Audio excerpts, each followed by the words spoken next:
સિંહોના હુમલાની ઘટના છેલ્લા ઘણા સમયથી ગુજરાતમાં બની રહી છે।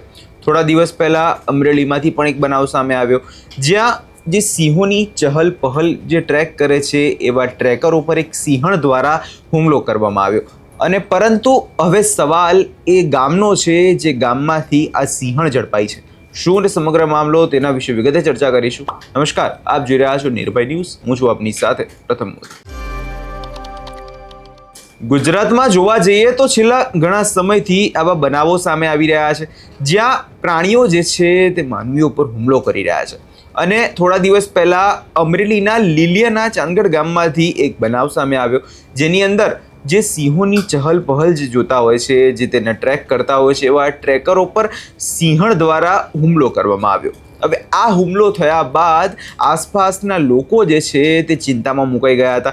વન વિભાગના અધિકારીઓ પણ એ સિંહણની તલાશમાં લાગી ગયા હતા અને આ સિંહણ જે ચાંદગઢ ગામના શેરીઓમાંથી ઝડપાઈ ગઈ છે। વન વિભાગ દ્વારા આ સિંહણને અત્યારે ઝડપી પાડવામાં આવી છે, પરંતુ આ બધાની વચ્ચે એ ગામના લોકો જે છે અત્યારે વન વિભાગ સામે રોષે ભરાયા છે। હવે એ ગામના લોકો કહી રહ્યા છે કે અમારી સુરક્ષાનું શું વન અધિકારીઓ અત્યારે આ પ્રાણીઓને કંટ્રોલમાં નથી રાખી શકતા? શા માટે હવે આ પ્રાણીઓ જે છે તે હવે ગામની અંદર ઘૂસી રહ્યા છે અને લોકો પર હુમલો કરી રહ્યા છે? જો વન અધિકારી સુરક્ષિત ના હોય તો પછી અમારા જેવા સામાન્ય લોકો કેવી રીતે અહીંયા સુરક્ષા અનુભવે? વધુમાં અહીંયા ગામના લોકો દ્વારા શું કહેવામાં આવ્યું છે એ બાદ આ સિંહણ જે પકડાઈ એ દ્રશ્યો પર એકવાર નજર કરી લઈએ।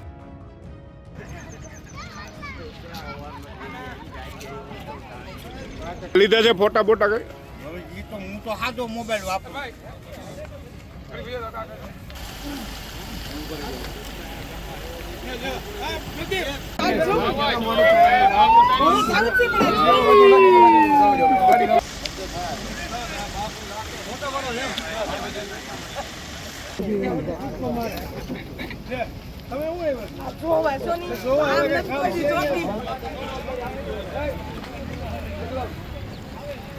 શું નામ છે, કયું ગામ છે ને આજે સિંહણ અત્યારે ગામમાં કરી હતી? શું મારું નામ નાનાભાઈ રામભાઈ કુમાણ, ગામ મારું ચાંદગઢ।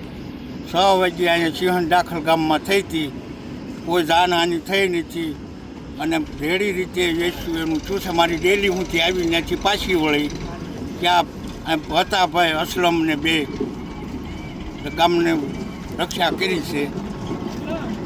અત્યારે સિંહણને લઈ ગયા છું? હા, આજે લઈ ગયા અને ભરીને ફોન કર્યા પછી બે કલાકે ગાડી। ગામ છે, કયું ગામ છે ને શું બનાવ બન્યો? મારું નામ ભૂપતભાઈ રામભાઈ વરુ, ગામ ચાંદગઢ। અહીંયા સવારે વહેલી 6 વાગે સિંહણ ગામમાં આવી અને એ કોઈ બીમાર હોય કે પછી એ હડકાયો હોય એ ખબર નથી, પણ એણે 2 દી પહેલાં એનો ટેકર એક સૂચ્યો છે અમારા ગામનો। 2 ટેકરો અમારા ગામના છે અહીંયા હાજર હતા, પણ અધિકારીઓ ફોરેસ્ટર એ બધાય 1-1.5 કલાક મોડા આવ્યા છે, ટાઈમે પૂગ્યા નથી। અને પછી એ એમ કે ગામને આઘા વયા હતા, નામ વયા હતા, ગામમાં ઘરી હસોડા કોકને ખાઈ ગયું તો ક્યાં હતા?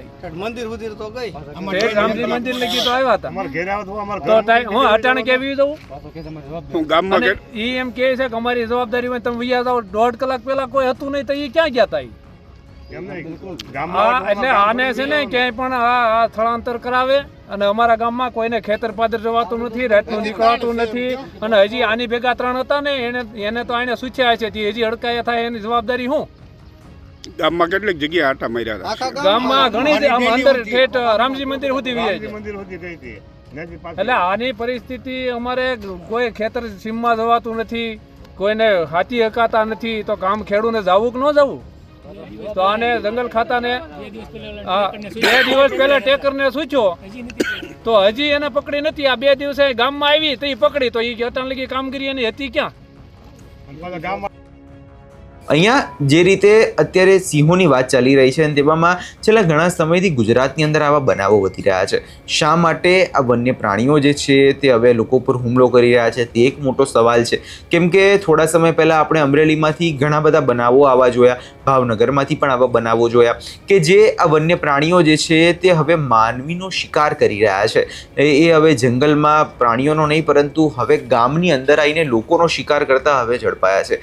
અને એવામાં લોકોની સુરક્ષાને લઈને અનેક સવાલો જે છે એ ઊભા થતા હોય છે અને એવામાં જે આ ચાંદગઢ ગામમાંથી જે પ્રકારે હવે ગ્રામ્યજનો રોષ બતાવી રહ્યા છે એને જોતા આગામી દિવસોમાં લાગી રહ્યું છે કે આ મામલો વધુ ગરમાવાનો હોય।